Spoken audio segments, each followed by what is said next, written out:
사랑과 은혜가 풍성하신 아버지 하나님을 사랑하고 말씀을 사모하는 하나님의 귀한 자녀들, 아버지 하나님이 오늘 거룩하고 복된 날 주의 재단으로 달려와 주 앞에 엎드려 아버지 하나님과 기도드립니다. 우리 모두의 아버지 하나님의 간구하는 기도마다 응답받게 하여 주시고, 아버지 하나님의 한 기도도 놓치지 않게 하여 주시고, 하나님의 아버지 사랑하시는 귀한 주의 자녀들 주의 음성을 듣게 하여 주시고, 하나님을 만나는 이 시간 만남의 시간이 되게 하여 주시옵소서. 특별히 아버지 하나님께서는 이 세상을 이처럼 사랑하시고 독생자를 이 세상에 보내주셔서 아버지 하나님이여 우리 주 예수 그리스도를 이 땅에 보내주신 아버지 하나님, 오늘은 특별히 아버지 저희들 부활 주님 보내주신 아버지 하나님이여 주님이 나를 맡게 되었습니다. 아버지 하나님이여 성탄절을 맞이해서 저희들 아버지 하나님이여 저희들을 이처럼 사랑하시고 아버지 하나님의 이처럼 어여삐 보시고 이처럼 구원의 길로 인도하시려고 아버지 우리 주님을 보내주셨습니다.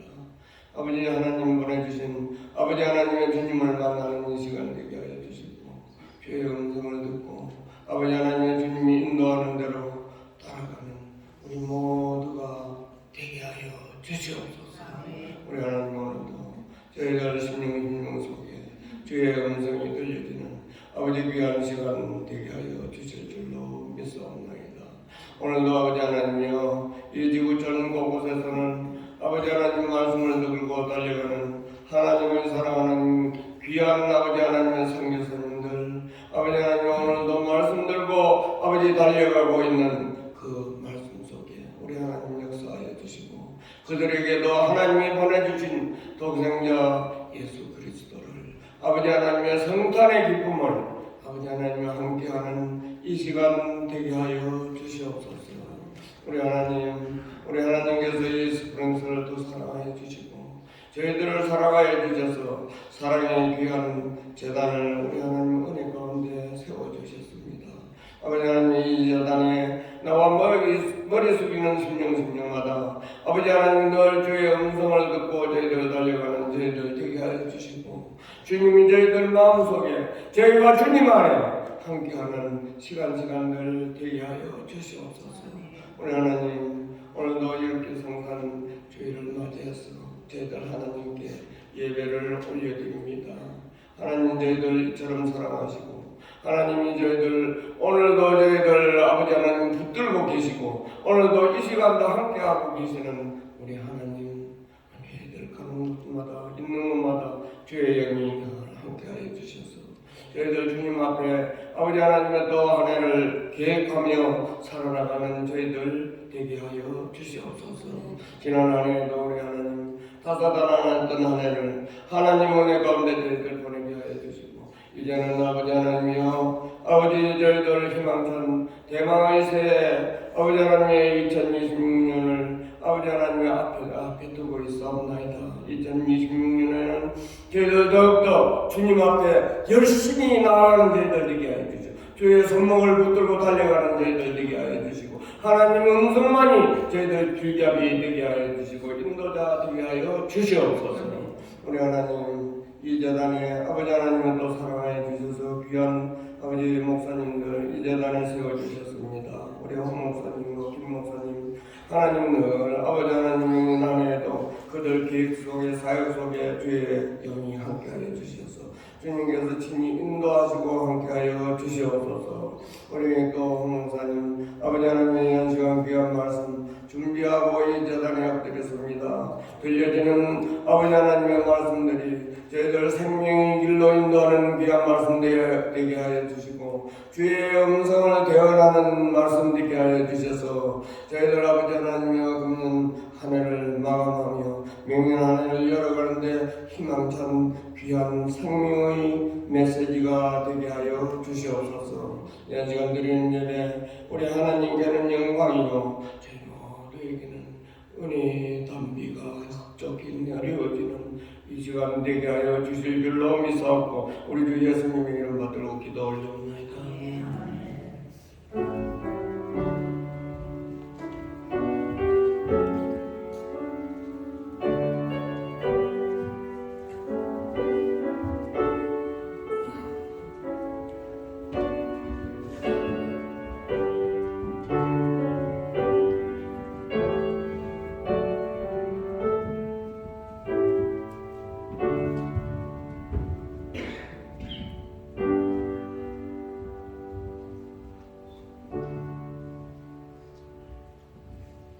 말씀은 마태복음 2장입니다. 18절부터 25절까지를 읽습니다. 예수 때 나심은 이러하니라. 그의 어머니 마리아가 요셉과 약혼하고 동거하기 전에 성령으로 인도된 것이 나타났더니 그의 남편 요셉은 의로운 사람이라 그를 드러내지 아니하고 가만히 끊고자 하여 이를 생각할 때에 주의 사자가 현명하여 이르되 다윗의 자손 요셉아 내 아내 마리아 데려오기를 무서워하지 말라. 그에게 잉태된 자는 성령으로 된 것이라.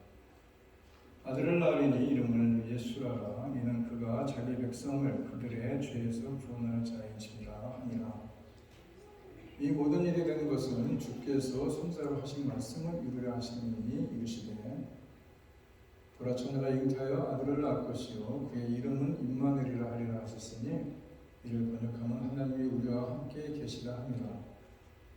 요셉이 잠에서 깨어 일어나 주의 사자의 분부대로 행하여 그의 아내를 데려왔으나 아들을 낳기까지 동침하지 아니하더니 나의 이름을 예수라 하니라. 아멘. 찬양하십니다.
예배 전에 저기 앉아 계신 거 보니까 우리 김바나반 집사님과 유선희 목사님 그리고 딴 메알과 신경 그리고 그 손주 하늘이까지 다 나오셨네.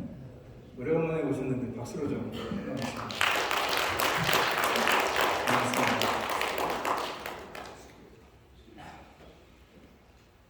어느 유대교 랍비가 밖에서 들려오는 이 기쁘다 구두 웃었네 라는 노래를 듣게 됐는데 그 노래가 들리는 창가로 가서 문을 활짝 열어본 다음에 이쪽부터 저쪽까지 쑥 한번 둘러보고는 여기는 뭐가 와?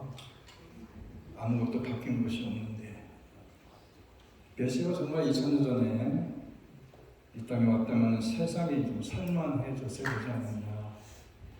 그런데 그렇지 않다는 겁니다. 바뀐 것이 없다는 거죠. 성탄이 그냥 믿겨지지 않는 현실이라는 거죠. 사실 우리도 비슷한 생각을 하고 있지 않습니까? 내가 믿는 예수가 정말 메시아라면 내 삶이 왜 이 모양일까? 세상은 왜 이렇게 불의하고 이렇게 범죄가 판을 치고 이렇게 혼탁할까? 혹은 예수가 메시아인 것을 믿고 예배도 드리지만은 성탄이 그렇게 기쁘지 않은 분도 있습니다. 구원자 예수께서 이 땅에 오셨다고 말은 하는데 내가 달라진 것도 별로 없고 내 삶이 너무 힘들기 때문에 그렇다는 겁니다. 2000년 전에도 마찬가지입니다. 메시아가 처음 이 땅에 오셨을 때에도 그런 사람들이 대다수였습니다. 왜 그랬느냐? 메시아가 너무나 초라한 모습으로 오셨기 때문에 그렇습니다. 전혀 기대밖의 장소에 너무 무력하고 힘없는 사람으로 오시지 않았습니까? 하나님의 사자가 베들레헴 지역에 오는 목자들에게 나타나서 메시아가 다윗의 동네 베들레헴에 너희를 위하여 구주 그리스도가 나신다라고 이 말씀을 했는데 너희를 위하여 로마의 압제를 당하는 너희를 위하여 그리고 삶의 애환과 고통 속에 허덕이는 너희를 위하여 그리고 힘들게 양을 치고 있는 너희를 위하여 이 땅에 예수가 오셨다고 말하지 않습니까? 그리고 그 증거가 있다고 얘기를 합니다. 강보에 쌓여 구에 누워있는 아기를 보라니 이것이 너희에게 표적이니라. 증거가 있는데 표적이 있는데 마음간에 태어나서 강보에 쌓여 구에 누워있는 핏덩이 아기다 이런 얘기입니다. 여러분들이 목자라면 이 아기가 믿어졌겠어요? 이 아기가 우리를 구원할 구주라고 이 아기가 그리스도 주라고 믿어졌겠느냐? 여러분 마국간 기억하시죠? 제가 기억하는 어릴 적의 마국간은 그야말로 고약한 냄새가 진동하고 말똥 냄새가 나고 밑에는 쥐들이 막 다니고 옆에 벽은 뚫려가지고 찬바람이 싱싱 나고 천장에는 거미줄이 쳐져 있고 구주라면 어떻게 그런 데서 태어난다는 얘기냐? 그리고 차디찬 구에 누이지 않습니까? 더러운 냄새나는 짐승의 밥통에 짐승의 연을 통해 메시아의 처음 숙소였던 숙소. 그리고 태어난 집안이 시골 목수의 요셉입니다. 해산할 빈방 하나도 준비하지 못하는 무능하고 가난한 집안 아닙니까? 이렇게 힘없는 요셉과 마리아의 손길 없이는 살 수 없는 연약한 아기의 존재로 오지 않습니까? 왕도 아니고 장군도 아니고 권력가도 아니고 하나님이 우리를 얼마나 사랑했으면 그렇게라도 태어났을까 하는 생각도 해보지만은 그래서 하나님의 문 밖에 서서 인간에게 당신께 돌아오기를 기다리다가 돌아오지 않으니까는 아주 하늘의 보좌를 벗어버리고 사람으로 오시게 되기까지 얼마나 그랬으면 오셨겠는가라는 생각도 들지만은 그런데 권세자들만 만날 수 있는 왕궁이 아니라 누구든 만나고 누구든 볼 수 있는 마음권을 오시지 않습니까? 그런데 사람들에게는 그 아기가 구주로 받아들이지 않았다는 것입니다.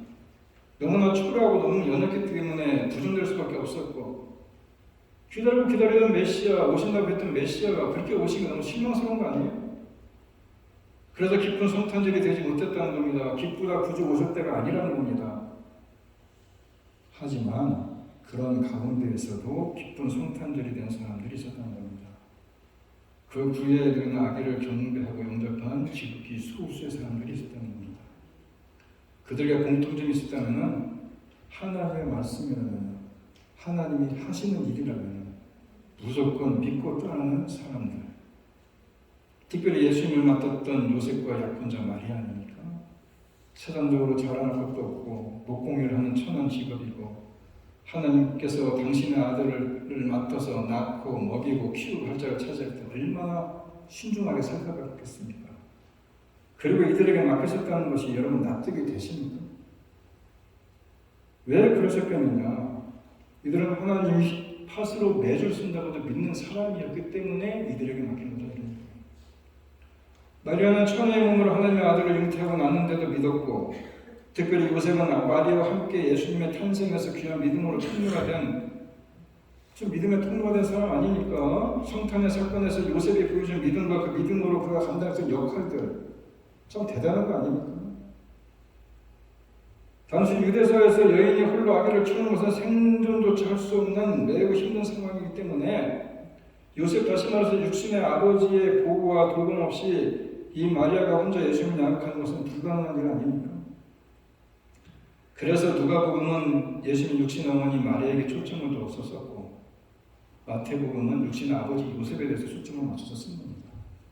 그래서 오늘은 우리가 마태복음을 보면서 이 육신 아버지 요셉에 대한 초점을 맞추고 있는 겁니다.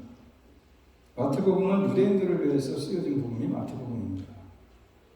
예수님이 어떤 분인지를 소개하지 않습니까?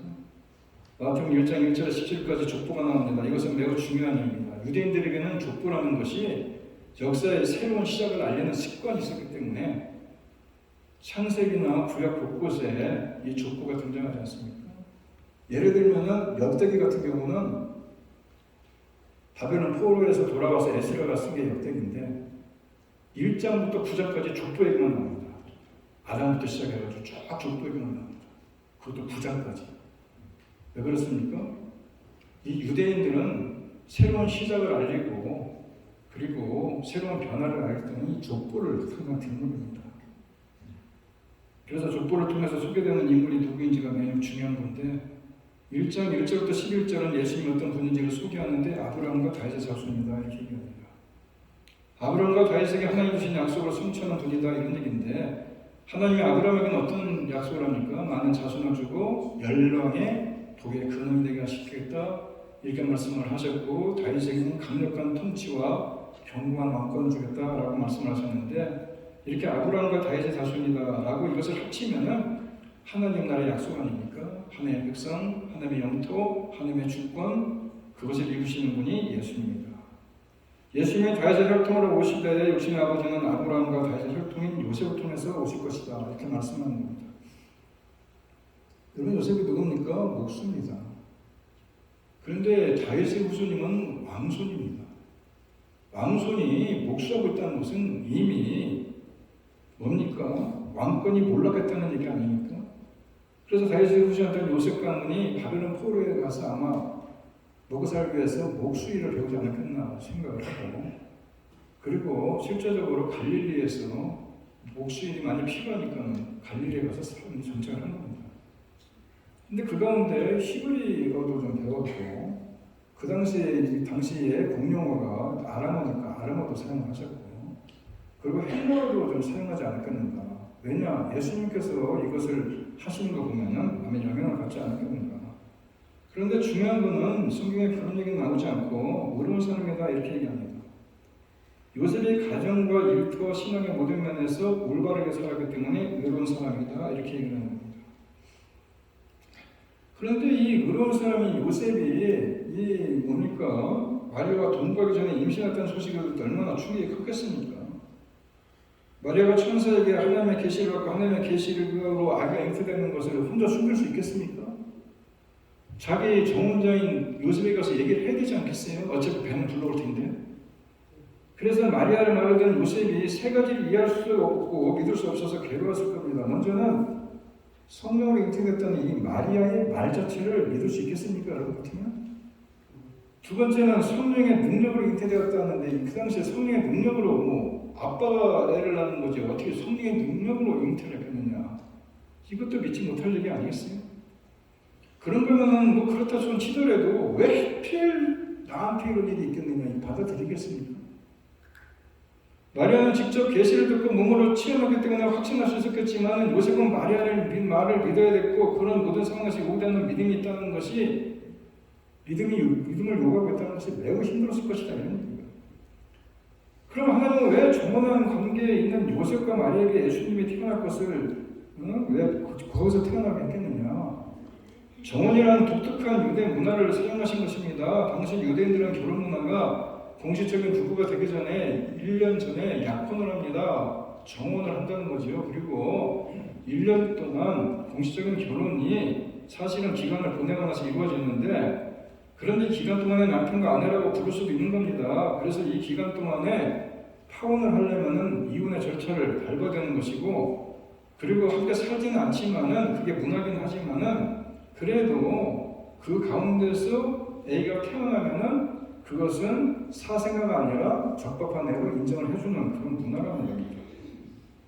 동시에 한편으로는 사람들의 수치와 비난을 받습니다. 그렇지만 구약의 모든 예언에서 처녀에게 태어난과 동시에 다윗의 거처 후손으로 오시고 적법한 자녀의 신분을 얻고 육신의 부모와 보호를 받는 가정에서 태어나라고 하려면은 정혼이라는 독특한 관계를 사용하셔야 된다라고 해서 이 관계를 사용하신 것인데, 그런데 요셉은 율법에 기록된 대로 행하려면 둘 중 하나를 선택해야 됩니다. 신명기 20장 23절에 나온 대로 약혼자가 어떤 남자와, 다시 말해서 다른 남자의 애를 갖게 되면 돌로 쳐 죽이게 되게 되어 있습니다. 그런가 하면 신명기 24장에서는 이혼을 하게 되면 증서를 써서 내보내는 겁니다. 그런데 요셉이 마리아가 임신을 했다는 소식을 듣고 조용히 비밀스럽게 파혼을 하려고 합니다. 왜냐, 소문을 내서 파혼을 하게 되면 마리아는 돌에 맞아 죽는 겁니다.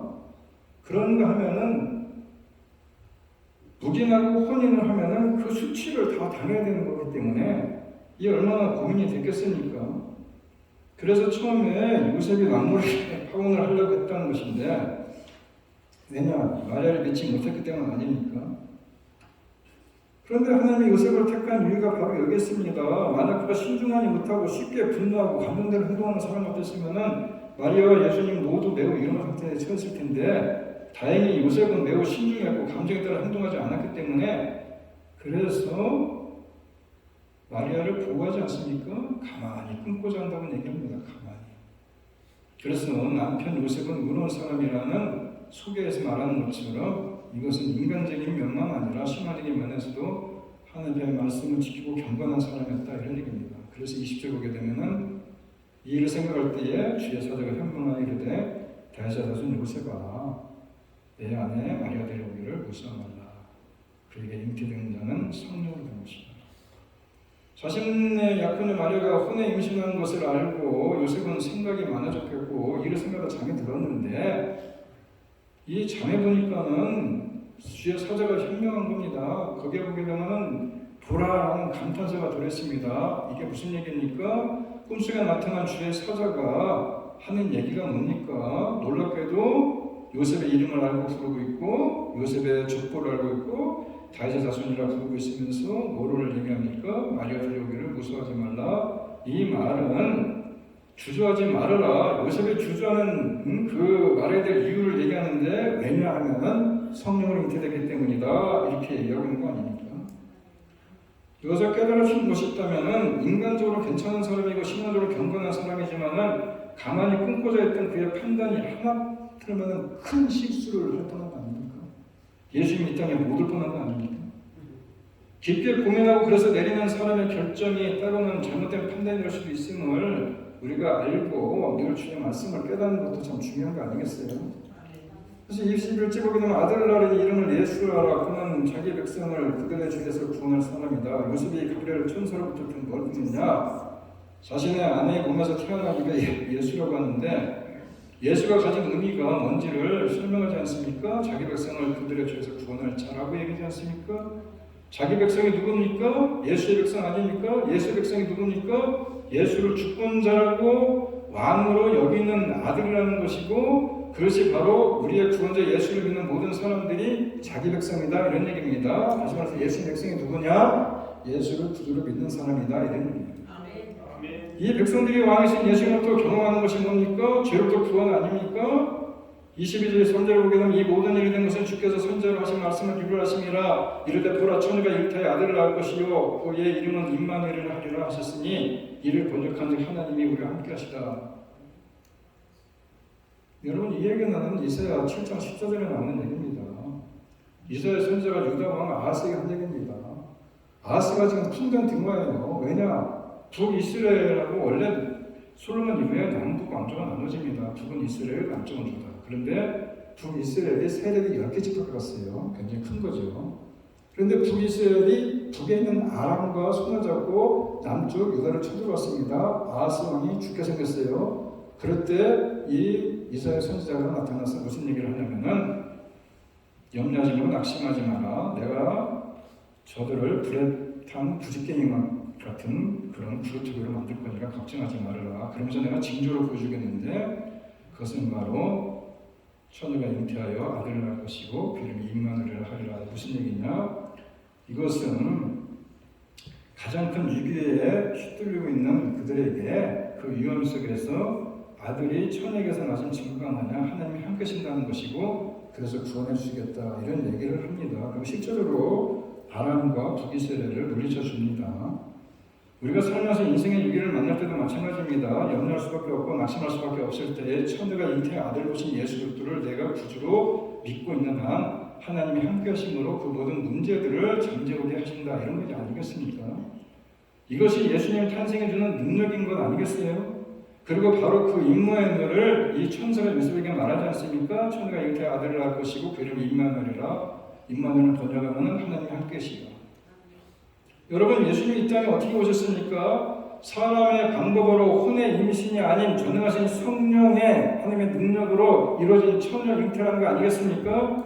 이것이 뭐라고 얘기합니까? 하나님이 함께 하신다는 표적인 것이고 이것이 임마누엘 아니겠어요? 첫째 아담이 어떻게 왔습니까? 하나님이 흙으로 빚어서 창조해서 만든 게 첫째 아담 아닙니까? 그런데 예수님을 뭐라고 해요? 로마서에서 둘째 아담이라고 합니다. 둘째 아담이면서 둘째 아담이면서 그 마지막 아담인 예수님 역시 하나님의 전능으로 초자연적인 창조의 능력으로 성령으로 잉태되어서 이 땅에 오셨다 이런 얘기 아니겠어요? 그래서 이 사절을 보게 되면 요셉이 잠에서 깨어나 일어나 주의 사자의 분부대로 행하여 그의 아내를 데려왔으나 아들을 낳기까지 동침하지 아니하더니 낳음의 이름을 예수라니라. 요셉은 전날 고심해서 잠을 잤던 때와는 다르게 고민하면서 잠에 들었는데 천사가 와서 그런 얘기를 합니다. 이것은 성령으로 잉태된 애니까 두 가지로 데려와라. 그 얘기를 듣고 벌떡 일어났다 이런 얘기예요. 그래서 순종하기 위해서 일어났다 이런 얘기 아니에요. 데려오려고 일어났다는 얘기 아니겠어요? 그리고 아내를 데려왔고 아들을 낳기까지 동침하지 않고 아들을 낳았을 때 이름을 그 천사가 얘기한 대로 예수라고 짓지 않습니까? 복음이 이렇게 해서 시작이 된 겁니다. 제가 듣고 싶은 얘기는 뭡니까? 이 요셉이 그 시대의 문화상으로 볼 때는 이게 돌로 맞아 죽어야 될 마리아인 것이고 자기가 수치를 당하고 조롱을 당하면서 참으로 혼의 자식을 키워야 되는 그런 것을 감수하면서까지도 그런 믿음의 용기가 있어서 그 아들을 그 예수를 예수의 육신의 아버지가 됐다는 것인데 그거 자체가 천사의 한 얘기를 받아들이고 그 계시를 마음으로 받아들이고 그것을 믿음으로 받아들였기 때문에 그 믿음의 용기가 대단한 거 아니겠느냐 이 얘기예요. 다시 말해서 요셉은 자신이 받았던 감정적인 아픔보다 하나님의 뜻을 더 중요하게 여기고 용기 있게 마리아를 데려왔다는 거 아니겠어요? 요셉이 마리아를 받아들인 걸 일어난 성탄이 그에게는 믿음의 용기를 요구하는 것이었고 사람들에게 요셉의 수치를 당하는 일이 있을지도 모르고 불명예스러운 평가를 받을 수도 있을지 모르겠지만은 요셉조차 마리아를 믿을 수 없는데 누가 두 사람의 그런 계시를 받아서 애들을 낳았다고 하는 것을 그 시대 사람들이 그 문화 속에 누가 그걸 믿겠나 이거예요. 그럼에도 불구하고 그것을 받아들이는 것이 용기에 있는 것이고 그것이 바로 믿음의 선택 아니었겠느냐 이 얘기입니다. 왜냐? 하나님의 뜻이었기 때문에. 베들레헴에서 예수의 탄생 이후에 요셉이 또 꿈을 꿨는데 헤로볼트에서 도망가라고 하지 않습니까? 짙은 새벽에 가족을 끌고 애굽으로 가서 2년 동안 도피 생활도 하지 않습니까?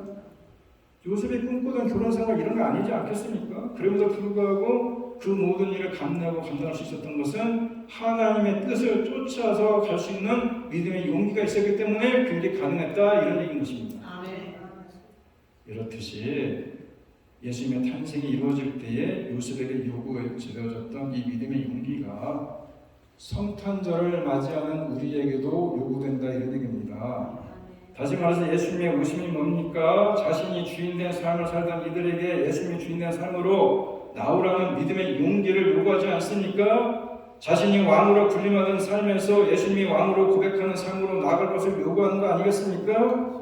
이 세상에서 휩쓸리도록 살아가는 이 세상 속에서 예수님과 동행하는 믿음의 삶으로 바꿔가는 것이 그것도 믿음의 용기 아니겠느냐 이런 얘기인 것입니다. 예수님이 이 땅에 오신 성탄절을 맞이하면서 우리가 한번 생각해봐야 될 문제들 아니겠어요? 예수님과 함께 살아가면서 때로는 요셉이 받았던 오해와 소론과 수치와 불명예를 당할 때에도 믿음의 용기가 필요한 거 아니겠어요? 그런 일이 있을 때 예수를 모른다고 부인하면 되겠습니까? 때로 우리가 이해할 수 없는 하나님의 뜻을 받았을 때에 아무리 큰 희생이 요구된다 할지라도 따르는 믿음의 용기가 필요한 거 아니겠어요? 그게 성탄절이 있게끔 만들어간 참으로 그 요셉이라는 사람의 대단한 믿음의 용기가 바로 그런 용기 아니겠습니까?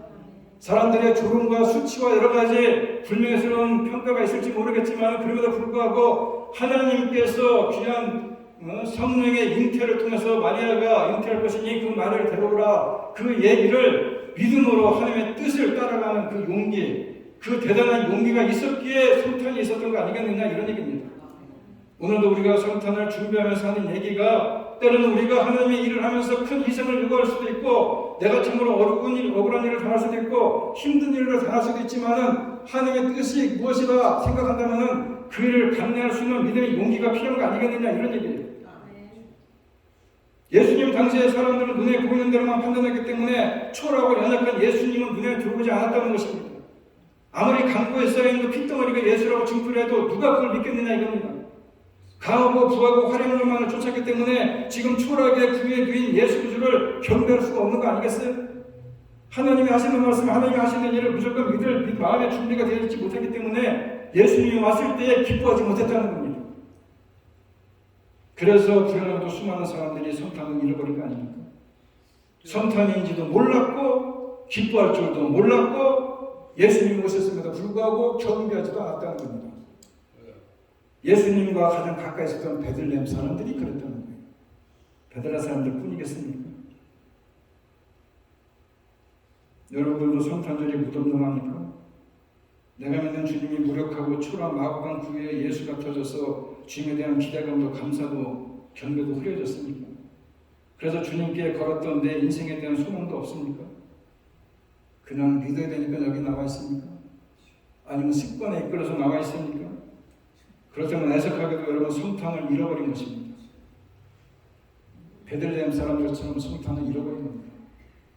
성탄을 찾을 수 있어야 되지 않겠습니까? 아멘. 성공하고 부자로 살고 유명해지고 가진 사람으로 사는 것도 복된 것이지만은 그런 것은 하나님 앞에서 아무것도 아니라는 것을 인정하고 내려놓을 수 있어야 된다, 이런 얘기예요. 처음 성탄을 믿었던 자들처럼 하나님의 말씀을 믿고 순종하라, 이겁니다. 그럴 때 말고로 오신 주님을 볼 수 있는 것입니다. 지금 내가 믿는 주님이 내가 생각하고 기대한 것보다 무력하고 초라한 것 같아도 기쁨으로 경배하고 찬송해야 되지 않겠습니까? 그렇지 않으면 성탄절을 50분을 겪어도 50분을 맞이해도 성탄절이 기쁜 성탄절이 될 수 없는 겁니다. 여러분 보십시오. 처음 성탄절에 구주를 영접하고 경배한 자들은 하나같이 이런 자들 아닙니까? 하나님의 말씀이면 하나님이 하시는 일이면 무조건 믿고 따르는 순종의 사람들 아닙니까? 내 눈에 보이는 현실을 봐서는 믿을 수 없지만 하나님의 말씀이라고 하니까 믿는 거 아니겠습니까? 말도 되지 않지만 자기 생각과 전혀 다르면 하나님께서 일하시는 것을 믿은 거 아니겠어요? 납득이 되지 않아도 두려워도 하나님이 하시는 일이니까 믿고 따를 때에 하나님은 그들을 통해서 당신의 놀라운 역사를 만들어가지 않습니까? 그게 성탄절입니다. 우리 모두 이번 성탄절에 믿음으로 주님을 경배하고 찬양하고 감사하는 용기 있는 성도님들이 다 되시기를 바랍니다. 다 같이 일어나 찬양합니다. 성탄은 믿음의 용기를 요구합니다. 하나님의 뜻, 하나님의 말씀이라고 계시된 것을 따를 수 있는 힘이 바로 믿음의 용기인 것입니다. 예수님의 오심은 그저 우리가 즐거운 문화생활을 즐기라고 기분 전환하라고 역사의 예수님의 오심이 그런 역사의 한 의미 있는 사건의 차원이 아니고 역사의 가장 중요한 사건이고 내 인생의 가장 중요한 사건이고 그렇기 때문에 성탄의 시간에 믿음의 결단을 해야 되는 것입니다. 무슨 믿음의 결단을 합니까? 예수님이 나의 주인이시고 나의 왕이시고 역사의 주인이시고 역사의 심판자이시고 다시 오실 주님이심을 기억하고 결단하는 것이 바로 성탄절을 맞이하면서 우리가 결단해야 될 믿음의 결단이라는 것을 기억하면서 역사의 가장 중요한 사건이고 내 인생의 가장 중요한 사건인 성탄을 맞이하는 저와 여러분이 되기를 간절히 바라면서 기뻐할 것이 없다고 생각할 것이 아니라 주님이 오신 것 자체가 기쁨인 것이고 우리에게는 구원이고 우리에게는 능력이라는 사실을 기억하고 오늘 함께 기쁘다고 조심해 찬양하겠습니다.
세상 사람들은 그저 휘청거리고 그저 하나의 즐거운 문화생활을 즐기고 기분전환으로 성탄을 맞이하지만은 오늘은 우리들의 인생의 가장 중요한 사건이고 역사의 가장 중요한 사건이며 이것이 바로 나의 주 나의 하나님이고 나의 역사의 주인이시고 또 심판주의뿐만 아니라 다시 오신 주님이라는 것을 우리가 기억하면서 믿음의 결단을 하셔야 되는 것이 성탄절임을 다시 한번 기억하는 귀한 시간이 되게 하여 주셔서 이제는 우리 주 예수 그리스도의 은혜와 하나님 아버지 극진하신 사랑과 성령님의 교통하심이 성탄절을 맞이해서 성탄의 참된 의미와 기쁨이 무엇인지를 바로 알고 주 앞에 나아가길 원하는 주님의 귀한 권속들 머리머리 위에와 이들의 가정과 일터와 자녀들 위해 이제부터 영원토록 함께 있을지어다. 아멘.